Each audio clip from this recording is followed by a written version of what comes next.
Hello बच्चों, स्वागत है आप सभी लोगों का डाउट नेट लाइव में। मैं विपिन सिंह फिर से आपके सामने हूं और लेके आया हूं लेक्चर नंबर। बेटा पढ़ेंगे संधारित्र के बारे में। किसके बारे में? संधारित्र के बारे में। संधारित्र के बारे में आपको लास्ट लेक्चर में भी मैंने राय राय करके सारी चीजें बताई थी। इस लेक्चर में भी फिर से बताएंगे आपको। संधारित्र क्या है, किस तरह की एक तरह का कॉन्सेप्ट है और इस कॉन्सेप्ट में क्या क्या चीजें हैं, क्या क्या चीजों का ध्यान रखना है, किस तरह से हम संधारित्र को हम अगर देखें तो संधारित्र किस वजह से किस लिए उपयोग किया जाता है, ये आपको बताया मैंने कि ऊर्जा को संचित करने के लिए, इकट्ठा करने के लिए, स्टोर करने के लिए किया जाता है। तो धारिता की हम बात कर रहे हैं, समांतर प्लेट संधारित्र हम पढ़ने वाले हैं, ये हम आज पढ़ेंगे। तो आज हम जो पढ़ने वाले हैं वो है बेटा समांतर प्लेट संधारित्र। समांतर प्लेट संधारित्र से पहले एक बहुत ही बेसिक सी चीज आपको समझाऊंगा, इसके बाद समांतर प्लेट संधारित्र पर हम पहुंच जाएंगे। ठीक है, तो बेसिक चीज है क्या? वो बेसिक चीज ये है बेटा कि आपको पहले तो लाइक करना है, उसके बाद शेयर करना है, उसके बाद कमेंट करना है। ठीक है, कमेंट तो आप कर ही रहे हैं, तो पहले दो बेसिक चीजों का ध्यान रखें, ये बहुत ही बेसिक है, लाइक और ये जो आपके सामने लिखा है। तो जल्दी से करिए, देखो मेरे पास टाइम है नहीं और फटाफट से करिए देखो बेटा। ठीक है, आगे चलते हैं राय राय करते हुए समांतर प्लेट संधारित्र की थोड़ी सी बात करेंगे। समांतर प्लेट संधारित्र है क्या भी? अब ये है क्या, इसको समझने के लिए थोड़ा सा मैं समांतर प्लेट संधारित्र को मैंने आपको बताया था कि ऐसे से दर्शाया जाता है, ये प्रतीक चिन्ह होता है, रिप्रेजेंटेशन का एक तरीका है समांतर प्लेट संधारित्र का। कैसे रिप्रेजेंट करते बेटा? समांतर प्लेट संधारित्र कैसे देखने में कैसे दिखेगा? सिंपल सा, ये दो डंडी समांतर खींचो, समांतर रेखाएं खींचो और तो ये तरीका है समांतर प्लेट संधारित्र को दर्शाने का। तो ये तो हो गया सिंबल। कई बार इसको इस तरह से न दर्शा के इसको इस तरह से भी दर्शाया जाता है बेटा। ठीक है, कई बार ऐसे भी दर्शाया जाता है। तो ये वाला तरीका आपको इंजीनियरिंग वगैरह पढ़ेंगे जब तब आपको मिलेगा। तो फिलहाल इसको नहीं, आपको ये जानना है, ये इंपॉर्टेंट है क्लास 12 के हिसाब से। ठीक है, दोनों तरीके हैं बट आपको पहला वाला सीखना है, पहला वाला आपके किताब में दिया रहता है। अब थोड़ा सा स्टार्ट करते हैं। मैं आपको इसको पढ़ाने से पहले एक बेसिक चीज पढ़ाना चाहूंगा। एक बेसिक, बहुत ही बेसिक सी चीज है, ध्यान से देखिएगा, बहुत ही बेसिक सी और इंपॉर्टेंट चीज है। एक समांतर प्लेट की वजह से, समांतर आवेशित प्लेट की वजह से या एक समतल आवेशित प्लेट की वजह से, चादर की वजह से हम निकालना सीखेंगे। पहले हम निकालना सीखेंगे बेटा वैद्युत क्षेत्र। गाउस का नियम का प्रयोग करके हम सीख सकते हैं, लेकिन मैं आपको डायरेक्ट बता देता हूं क्या होता है ये। ठीक है, अगर एक आवेशित प्लेट की कल्पना करें आप, एक प्लेट है, किसकी? चालक प्लेट है बेटा, एक चालक प्लेट है। अगर कुचालक भी है तो कोई फर्क नहीं पड़ता, आवेशित है एक समान रूप से।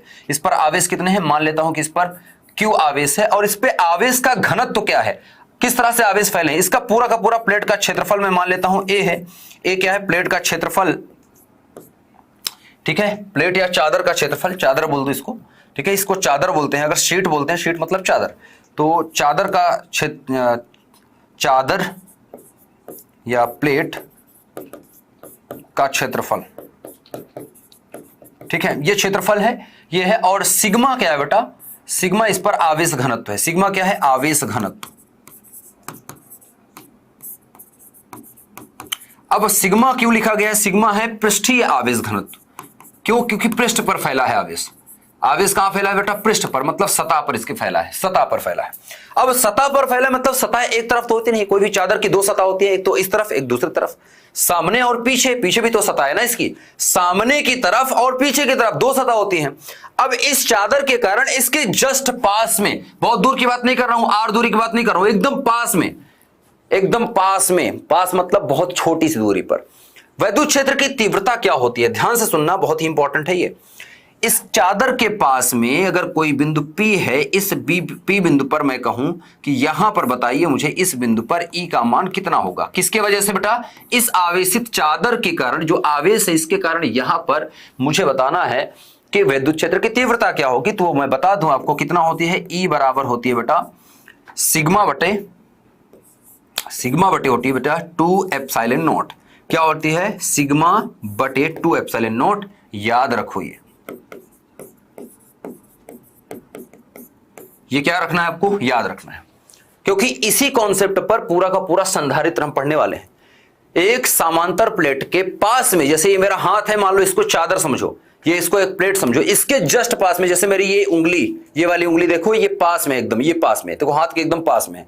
तो इस बिंदु पर कैसे क्या होगी? क्या होगी विद्युत क्षेत्र की तीव्रता सिग्मा बटे 2 एप्सिलॉन नॉट। अब इसको प्रूफ करना है। कुछ बच्चे सोच रहे होंगे सर प्रूफ कैसे करें, कैसे प्रूफ करें? तो बेटा प्रूफ इसका काफी लंबा हो जाएगा और काफी बड़ा हो जाएगा, पूरी एक क्लास लग जाएगी। बेटा मैं आपको समझा दूं थोड़ा सा। प्रूफ करने के लिए क्या करते हैं हम, पृष्ठ पर आवेश एक समान रूप से वितरित है।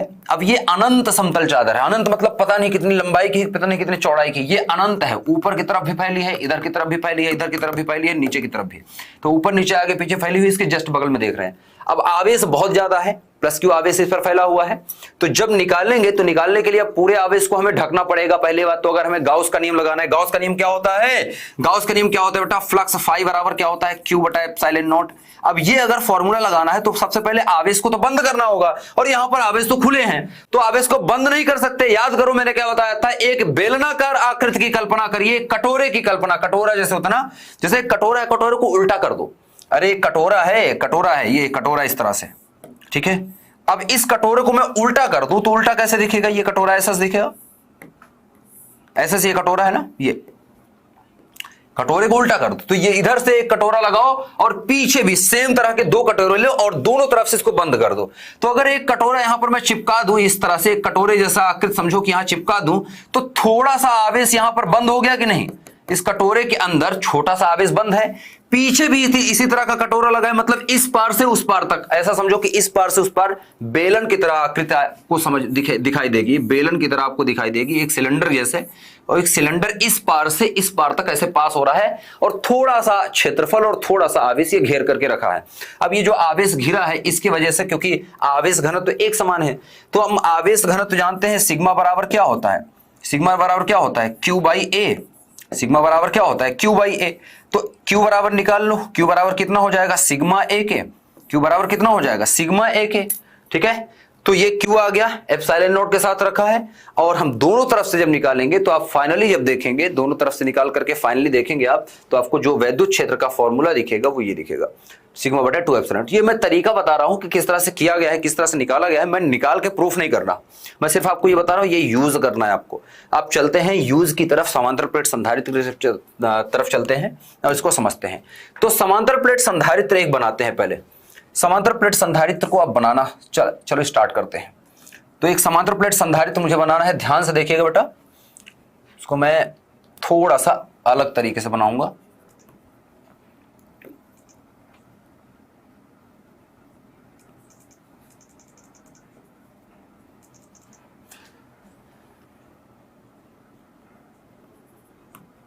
देखते रहना, थोड़ा सा गलत मत करना आप लोग।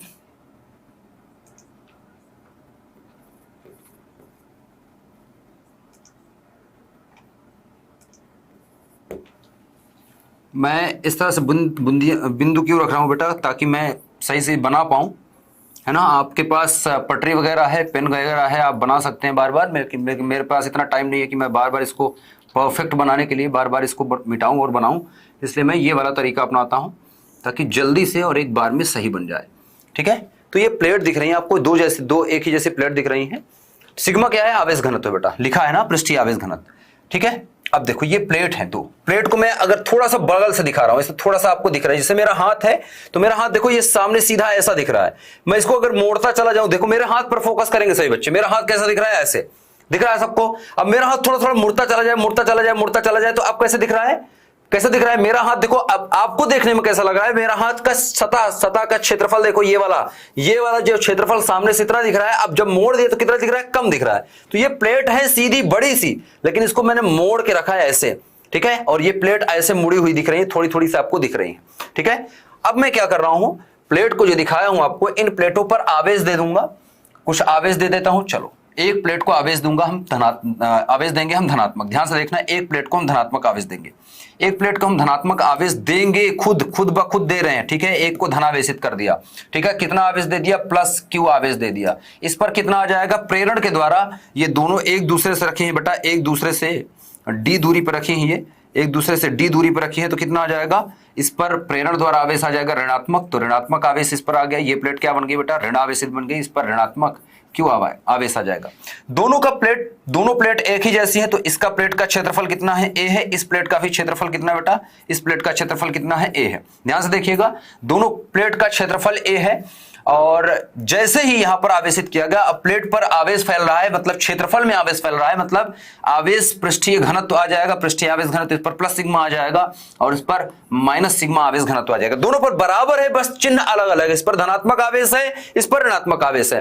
ठीक है, तो एक पर प्लस क्यू आवेश आया है, बराबर मात्रा में इस पर ऋणात्मक क्यू आवेश, दोनों का प्लेट का क्षेत्रफल सेम है, तो दोनों पर आवेश घनत्व भी सेम है, बस अंतर सिर्फ इतना है कि इस पर धनात्मक आवेश का घनत्व है, इस पर ऋणात्मक आवेश का घनत्व है। बात समझ में आ रही है क्या? एक पर धनात्मक आवेश फैला है, एक पर ऋणात्मक आवेश, इसलिए plus sigma minus sigma. Sigma क्या है यहां पर? सिग्मा है पृष्ठीय आवेश घनत्व। सिग्मा क्या है बेटा? पृष्ठीय आवेश घनत्व। क्या है? पृष्ठीय आवेश घनत्व। आवेश फैला है पृष्ठ पर, ठीक है, तो पृष्ठीय आवेश घनत्व।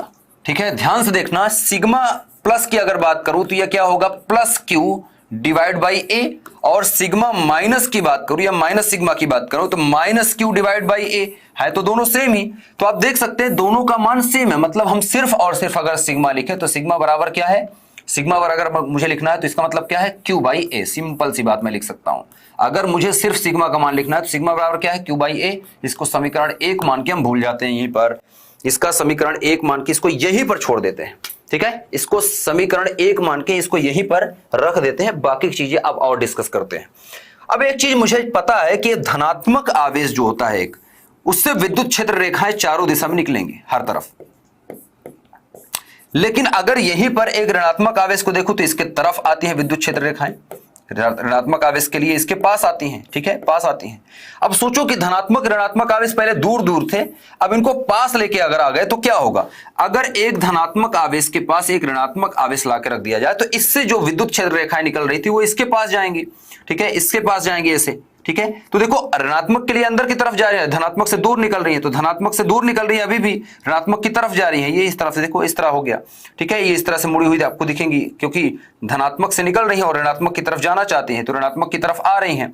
ठीक है, ये कहीं से इस तरह से आ रही है, इस तरह से घूम घूम के आ रही हैं, तो ऋणात्मक की तरफ जा रही है, धनात्मक से निकल रही है। ये बेसिक चीजें मैं बता रहा हूं जो आपको पढ़ा रखा हूं, ये बेसिक है, बहुत ही बेसिक चीज पढ़ा रहा हूं आपको। बेसिक मतलब न्यू से, ये आपको बता रखा है। तो अब मुझे पता है कि यहां पर धनात्मक, यहां पर ऋणात्मक आवेश है, तो ये इसका मतलब साफ साफ है कि इन प्लेटों के बीच में क्या होगा? वैद्युत क्षेत्र आ जाएगी।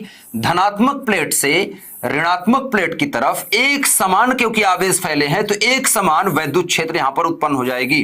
कहां पर? प्लेटों के बीच में, प्लेटों के बीच में एक समान वैद्युत क्षेत्र ई उत्पन्न हो गई। किधर से किधर जा रही है? ए से बी की तरफ। इसको प्लेट को मान लेते हैं, ये प्लेट, इसको प्लेट का नाम दे देते हैं, ये पहली प्लेट है मान लो और ये दूसरी प्लेट है। वैसे तो आप इसको एक्स प्लेट, वाई प्लेट मान सकते हो। ठीक है, ए प्लेट और बी प्लेट मान सकते हो, जैसा भी आपका मानने का मन करे वैसा मान सकते हैं, लेकिन मैं पहली प्लेट और दूसरी प्लेट बोल देता हूं। तो पहले प्लेट से दूसरे प्लेट की तरफ आवेश, देखो पहले प्लेट से दूसरे प्लेट की तरफ विद्युत क्षेत्र यहां पर आ गई ई, दिख रहा है ना? वैद्युत क्षेत्र ई आ गई। अब वैद्युत क्षेत्र का मान क्या होगा आपको अब अगर देखना है तो बीचों बीच कोई एक पॉइंट आप चुन लो, कोई एक पॉइंट, मैं बोल रहा हूं ना, किसी एक पॉइंट पर चले जाओ। इस पॉइंट पर मैं जाके देखूं, इस पॉइंट P पर अगर मैं विद्युत क्षेत्र निकालना चाहता हूं, इस पॉइंट P पर मुझे विद्युत क्षेत्र देखना है, तो देखिएगा ध्यान से, गलत मत करना। इस पॉइंट पर अगर मैं देखूं तो धनात्मक की वजह से विद्युत क्षेत्र आगे की तरफ, ठीक है, मैं मान लेता हूं पहले प्लेट के कारण विद्युत क्षेत्र यहां पर क्या है? E1 है। ठीक है, दूसरे प्लेट क्या है? दूसरी प्लेट ऋणात्मक है, ऋणात्मक के कारण भी विद्युत क्षेत्र इसी दिशा में होगी, तो दिशा एक ही है और दिशा एक ही है, तो इसकी वजह से क्या होगी? E2। दोनों की दिशा एक ही है तो दोनों जुड़ जाएंगी कि नहीं? अब एक प्लेट के कारण हमने पढ़ रखा है कि एक आवेशित जो प्लेट है, ठीक है, एक आवेशित प्लेट के कारण जो विद्युत क्षेत्र होती है इसके पास, जैसे एक आवेशित प्लेट है, इस आवेशित प्लेट के कारण विद्युत क्षेत्र इसके पास में कितना होती है बेटा? E बराबर होती है सिग्मा बटा 2 एप्सिलॉन नॉट। ये हमें पता है कि इतना विद्युत क्षेत्र होता है एक प्लेट के कारण। ठीक है, एक प्लेट के कारण ये हमें पता है। तो अब अगर हमें ए प्लेट की वजह से या पहले प्लेट के कारण विद्युत क्षेत्र देखूं मैं, ठीक है, तो मैं इसको ऐसा लिख रहा हूं कि बिंदु P पर, ध्यान से देखते रहना, ठीक है, बिंदु P पर, बिंदु P पर, कौन सा बिंदु P? यहां पर P बिंदु, बिंदु P पर, ठीक है, पहली प्लेट के कारण, पहली प्लेट के कारण, ठीक है, वैद्युत क्षेत्र, वैद्युत क्षेत्र E1 बराबर कितना है बेटा, दिशा के साथ E1 बराबर कितना है, सिग्मा बटा 2 एप्सिलॉन नॉट, इतना ही आएगा, सिग्मा बटा 2 एप्सिलॉन नॉट। किधर की तरफ है, किधर की तरफ है, 1 से 2 की तरफ, ठीक है, दूसरी प्लेट की तरफ, ठीक है, या 2 की तरफ, मैं सिंपल सा लिख रहा हूं 2 की तरफ। 2 की तरफ का मतलब समझ रहे हैं ना, दूसरी प्लेट की तरफ, इसका मतलब दूसरी प्लेट की तरफ, इसको ऐसे ब्रैकेट में कर दो, दूसरी प्लेट की तरफ, ठीक है। इसी प्रकार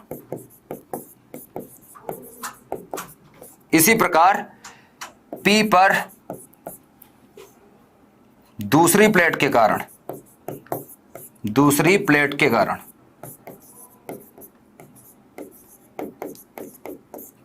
वैद्युत क्षेत्र,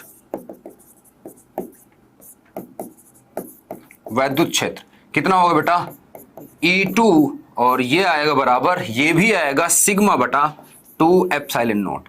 अब आप सोच रहे होंगे कि सर दिशा कहां गई, ठीक है, ठीक है, ये भी दूसरी प्लेट की तरफ, सेकंड प्लेट की तरफ, ये भी है ना, अंदर की तरफ ही जा रही है, देख लो, अंदर की तरफ, दोनों की, मतलब धन से ऋण की तरफ है ना इधर, ठीक है। दोनों की वजह से विद्युत क्षेत्र की तीव्रता एक ही दिशा में, दोनों की वजह से सेम डायरेक्शन में।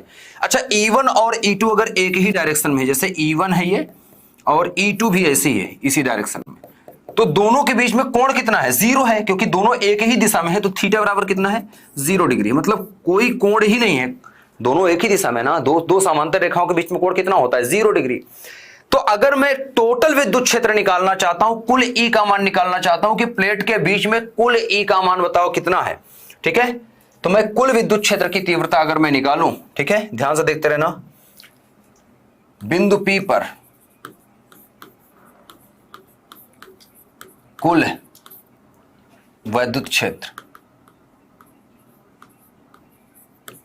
कुल वैद्युत क्षेत्र E बराबर आ जाएगा, E बराबर आ जाएगा बेटा E1 प्लस E2, ठीक है, दिशा के साथ आपको लिखना है, दिशा के साथ लिख लो, ठीक है। कितना आ जाएगा बेटा, पहले की वजह से कितना है, सिग्मा बटा 2 एप्सिलॉन नॉट प्लस आएगा सिग्मा बटा 2 एप्सिलॉन नॉट। मैंने यहां पर प्लस माइनस क्यों नहीं लिखा, यहां पर मुझे प्लस लिखना चाहिए था, यहां पर माइनस क्यों नहीं लिखा, क्योंकि मैंने दिशा लिख दी है कि 2 की तरफ है, ऋणात्मक और धनात्मक क्या बताता है, दिशा, क्योंकि धनात्मक की वजह से बाहर की तरफ, ऋणात्मक की वजह से प्लेट की तरफ ही है, अंदर की तरफ, तो यहां पर दोनों की वजह सेम है, दोनों की वजह सेम आ गया। दिशा आप चाहे तो लिख सकते हैं या आप चाहे तो अदिश रूप में लिख सकते हैं, वैसे मुझे अदिश रूप में ज्यादा जरूरत है तो मैं अदिश रूप में लिख लेता हूं, ठीक है, तो इसको मैं दिशा हटा देता हूं, ठीक है, मैं दिशा जोड़ने के लिए रखा था, तो यहां से आ जाएगा E बराबर, मैं सिर्फ अदिश रूप में लिख रहा हूं, E बराबर आ जाएगा बेटा, दोनों को जोड़ेंगे तो क्या आ जाएगा, 2 सिग्मा बटे 2 एप्सिलॉन नॉट हो जाएगा, मतलब आ जाएगा ये सिंपल सी बात, सिग्मा बटे एप्सिलॉन नॉट, कितना आ जाएगा, सिग्मा बटे एप्सिलॉन नॉट, कितना आ जाएगा बेटा, सिग्मा बटे एप्सिलॉन नॉट न्यूटन पर कूलम, ठीक है, या वोल्ट पर मीटर, ठीक है। तो E बराबर सिग्मा बटे एप्सिलॉन नॉट, ये वैद्युत क्षेत्र आ गई है कहां पर, प्लेटों के बीच में, प्लेटों के बीच में किसी भी बिंदु पर निकाल लो इतना ही आएगी, किसी भी बिंदु पर निकाल के देखेंगे इतना ही आ जी, ठीक है। और ये प्लेट एक दूसरे से कितनी दूरी पर रखी है, D दूरी पर रखी है, कितनी दूरी पर, D दूरी पर, ठीक है, D दूरी पर। अच्छा, इस पे यहां पर ये अर्थिंग भी कर देना, इस प्लेट को अर्थ भी कर देना, ठीक है, अर्थ भी कर देना, अर्थिंग भी लगा देना इस प्लेट में। अर्थिंग क्यों लगा रहे हैं आपको पता है, लास्ट लेक्चर में आपको बताया था कि इस पर जो धनात्मक आवेश है वो नीचे चले जाएंगे, न्यूट्रल हो जाएंगे, सिर्फ इलेक्ट्रॉन बचे रहेंगे इस पर। अच्छा, ये मैं बता रखा हूं कि यहां पर E का मान निकाल लिया हमने। अब देखिए, मैं इसका मान के चल रहा हूं, मुझे क्या निकालना है, संधारित्र की धारिता निकालनी है, धारिता निकालनी है। मैं मान रखा हूं, चलो मैं मान लेता हूं कि इस विद्युत क्षेत्र की वजह से इस प्लेट के बीच में जो विभव है वो V है। ध्यान से सुनने का एक और बहुत इंपॉर्टेंट कॉन्सेप्ट, ठीक है, एक बहुत इंपॉर्टेंट कॉन्सेप्ट, इंपॉर्टेंट कॉन्सेप्ट लिख रहा हूं, मतलब इंपॉर्टेंट कॉन्सेप्ट है, इंपॉर्टेंट कॉन्सेप्ट है, सुनिएगा। अब प्लेट को मैं सीधा सीधा दिखा रहा हूं आपको, ठीक है, प्लेट को मैं, दोनों प्लेटों को मैं सीधा सीधा एक लाइन जैसा दिखेंगी दोनों प्लेट, तो एक लाइन जैसा देखिएगा और बहुत इंपॉर्टेंट है, इसको समझिएगा, ठीक है। ये दोनों प्लेट हैं, ठीक है, इसको चाहो तो आप इस तरह से जोड़ भी सकते हैं, चार्जिंग के लिए दिखा सकते हैं, या आप चाहें तो इसको हटा सकते हैं, अभी के लिए मैं हटा रहा हूं, बाद में फिर इसको देखेंगे, ठीक है। ये पहली प्लेट है और ये दूसरी प्लेट है हमारी, ठीक है, ये पहली प्लेट है और ये दूसरी प्लेट, मैं सीधा सीधा दिखा रहा हूं। इस पर धनात्मक आवेश है, इस चित्र से आपको ज्यादा समझ में आएगा, ठीक है, मैं अब प्लेट जानबूझ के दिखाया था ताकि आपको दिखे कि आवेश कहां फैले हैं प्लेट पर। हमें पता है कि दोनों का क्षेत्रफल सेम है और दोनों डी दूरी पर रखे हैं। कितनी दूरी पर? डी दूरी पर। ठीक है, दोनों के बीच में विद्युत क्षेत्र है बेटा, इधर से इधर की तरफ विद्युत क्षेत्र है, मौजूद है, एक समान विद्युत क्षेत्र है ई।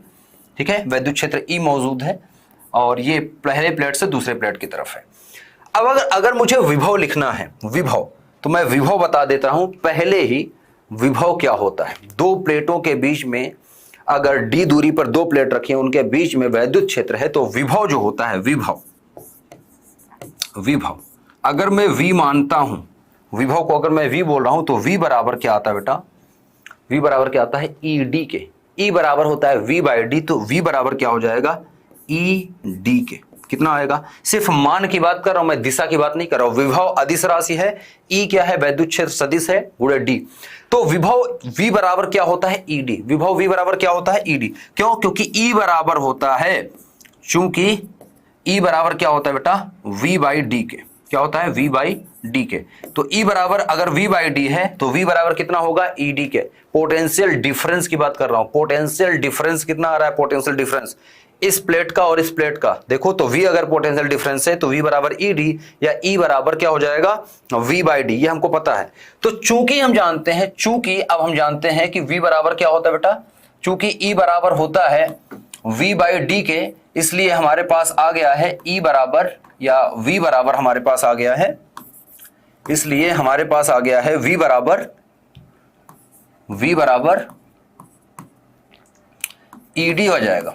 ठीक है, V बराबर ED।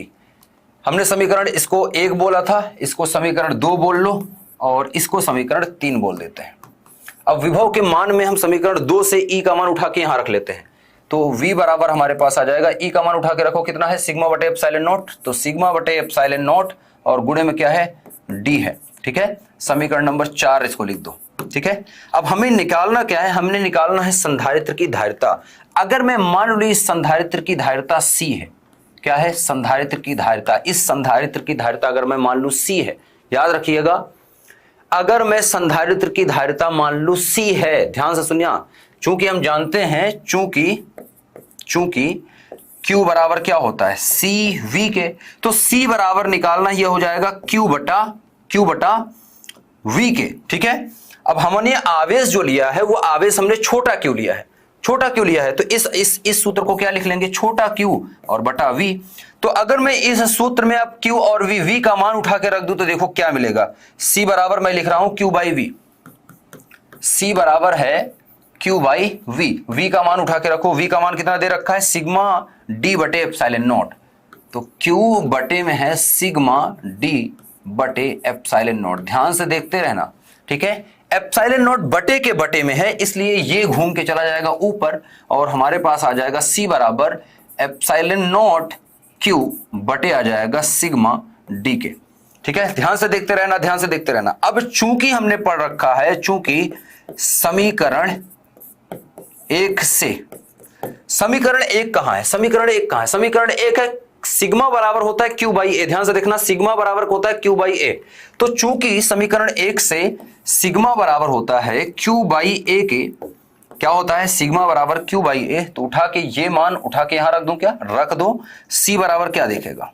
C बराबर आ जाएगा epsilon naught Q divide by sigma की जगह रखूंगा Q बटा A। ठीक है, और गुणे में लिखा है D।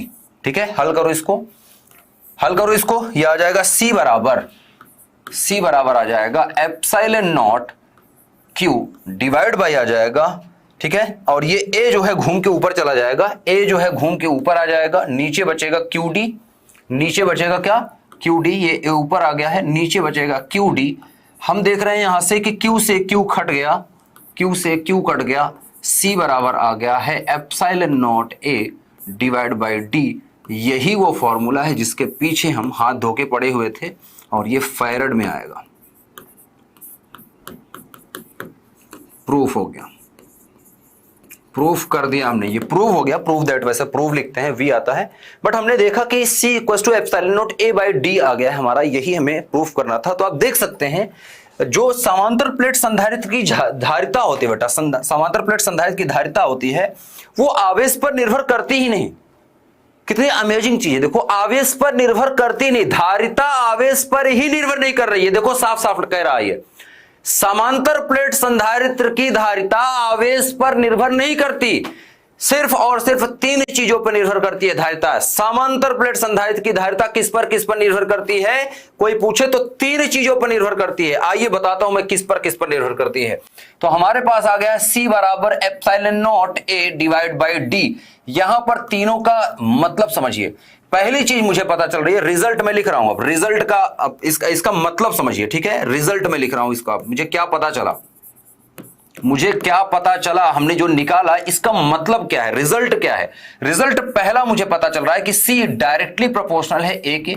C directly proportional A मतलब A क्या है? प्लेटों का क्षेत्रफल। एक प्लेट का नहीं, दोनों प्लेटों का क्षेत्रफल, प्लेटों का क्षेत्रफल। तो प्लेटों के क्षेत्रफल को जितना ज्यादा रखेंगे हम, उतना ज्यादा धारिता होगी। प्लेटों का क्षेत्रफल जब ज्यादा बढ़ाएंगे तो क्या होगा बेटा? धारिता ज्यादा होगी, ठीक है, धारिता बढ़ जाएगी। मतलब प्लेटों का क्षेत्रफल बढ़ाने से धारिता बढ़ेगी। अर्थात इसका मतलब निकल रहा है कि अगर मैं A का मान बढ़ाऊंगा, ठीक है, A का मान बढ़ाऊंगा तो सिंपल सी बात है C का मान बढ़ेगा। अगर मैं A का मान घटाऊंगा तो सिंपल सा बात है, अगर छोटा प्लेट होगा तो धारिता भी छोटी होगी। ये रिजल्ट है जो आपको पता चल रहा है। ये क्या लिखा है? ये रिजल्ट है, यही रिजल्ट है, ये रिजल्ट आपको पता चल रहा है। इस संबंध का रिजल्ट ये देखिए, A का मान बढ़ाया C का मान भी बढ़ गया, A का मान घटाया C का मान भी, क्योंकि C जो है वो A पर निर्भर करती है। उल्टा मत लिख देना, A जो है C पर निर्भर नहीं करता, C निर्भर करती है A पर। A का मान बढ़ाएंगे घटाएंगे तो। दूसरी चीज देखो, दूसरा जो हमें मतलब निकल के आ रहा है, दूसरा क्या है? दूसरा C 1/D के साथ, मतलब C डायरेक्टली प्रोपोर्शनल है 1/D के। दूसरा रिजल्ट समझिए, दूसरा रिजल्ट क्या कह रहा है? D क्या है? प्लेटों के बीच में दूरी। D का मतलब है प्लेटों के बीच में दूरी, प्लेटों के बीच की दूरी।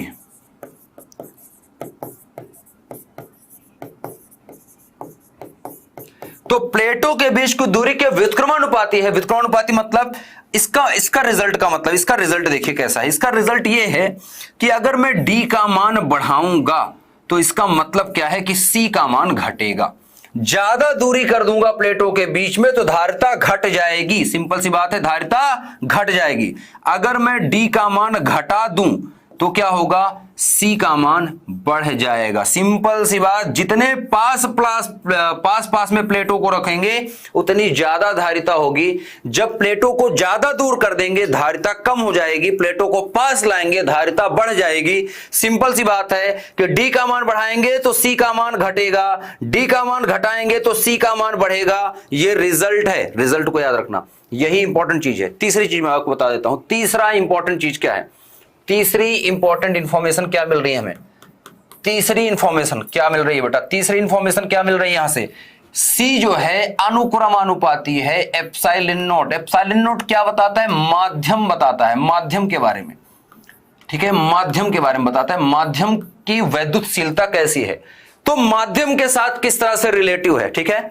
अगर मैं माध्यम को चेंज करूंगा तो धारिता भी बदलेगी। इसका मतलब कि अगर दोनों प्लेटों के बीच में खाली स्थान है, हवा है, वायु है, ठीक है, निर्वात है या हवा भी ना हो, निर्वात हो, खालीपन है, खोखलापन है, तो क्या है? धारिता इतनी आएगी, एप्सिलॉन नॉट A/D। लेकिन अगर इसी संधारित्र की ये जो संधारित्र है समांतर प्लेट वाला, इसी को लेके चला जाऊं मैं पानी के अंदर तो क्या होगा? माध्यम बदल गया, हवा से पानी हो गया। मतलब क्या हो गया? पानी में आते ही इसका एप्सिलॉन का मान बदल जाएगा, एप्सिलॉन हो जाएगा। तो किसी माध्यम में देखेंगे तो धारिता बढ़ जाएगी। या प्लेटों के बीच में आप कोई ऐसा पदार्थ डाल दीजिए, कोई भी कुचालक पदार्थ डालने से धारिता बूस्ट हो जाती है, बढ़ जाती है। तो मैं आपको समझाऊंगा कैसे, माध्यम का प्रभाव कैसे पड़ता है, ये आपको नेक्स्ट लेक्चर में सीखने को मिलेगा। फिलहाल आप इतना समझ जाइए कि किसी माध्यम की अगर मैं बात कर रहा हूं, अर्थात माध्यम को बदलेंगे, ठीक है, माध्यम को बदलने से धारिता बढ़ती है। सिंपल सी बात है। जो न्यूनतम धारिता हो सकती है वो वायु या निर्वात में होती है। इसके अलावा जितना भी कोई भी माध्यम में रखूंगा ना तो इसका धारिता बढ़ जाएगी। सिंपल सी बात, धारिता बढ़ती है, माध्यम बदलने से धारिता बढ़ेगी ही। वायु या निर्वात के अलावा कोई और माध्यम होगा तो धारिता बढ़ जाएगी। तो अगर किसी माध्यम के लिए मैं लिखना चाहता हूं इसका सूत्र,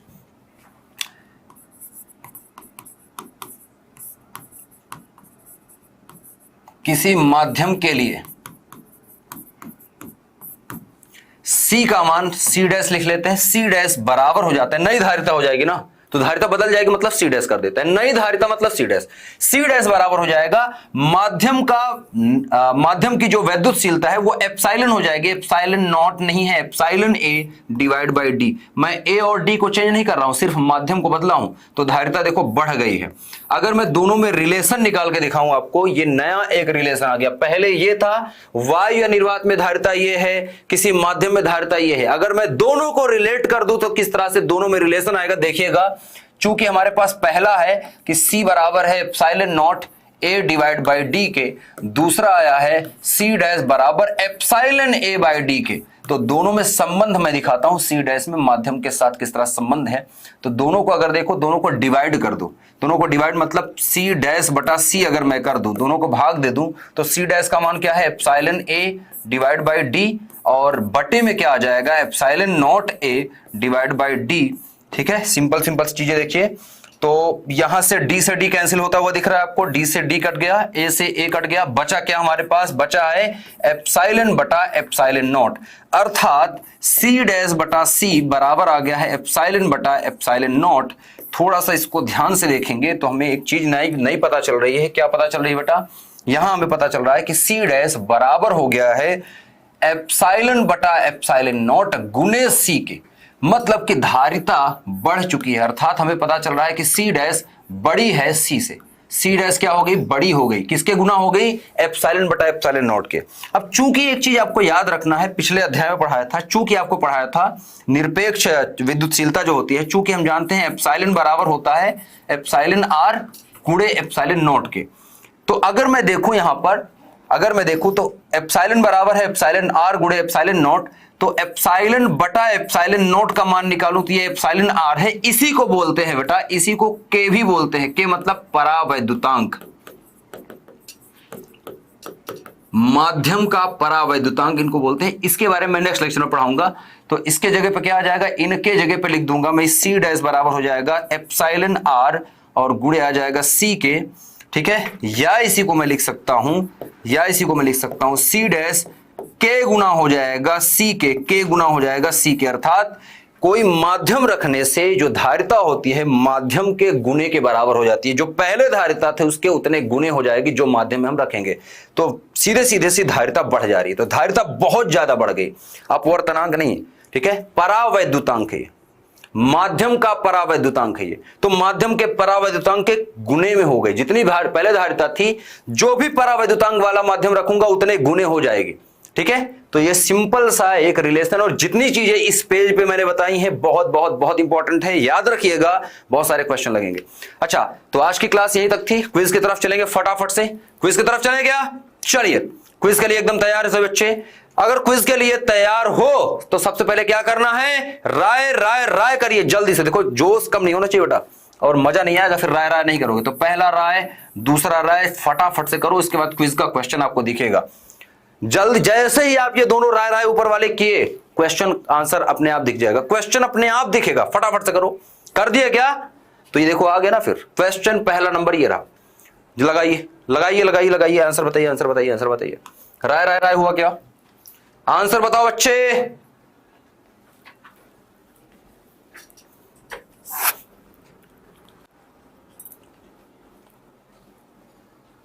आंसर बताओ बच्चे, आंसर। हाँ जी,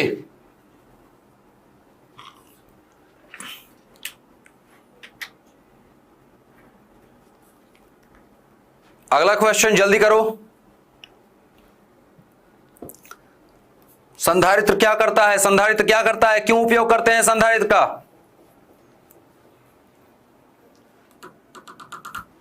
फास्ट फास्ट फास्ट फास्ट, थोड़ा सा स्पीड बढ़ाइए, स्पीड बढ़ाइए बेटा, धीरे धीरे काम नहीं चलने वाला, धीरे धीरे काम तो बिल्कुल चलेगा ही नहीं, एक्सेप्टेड ही नहीं है।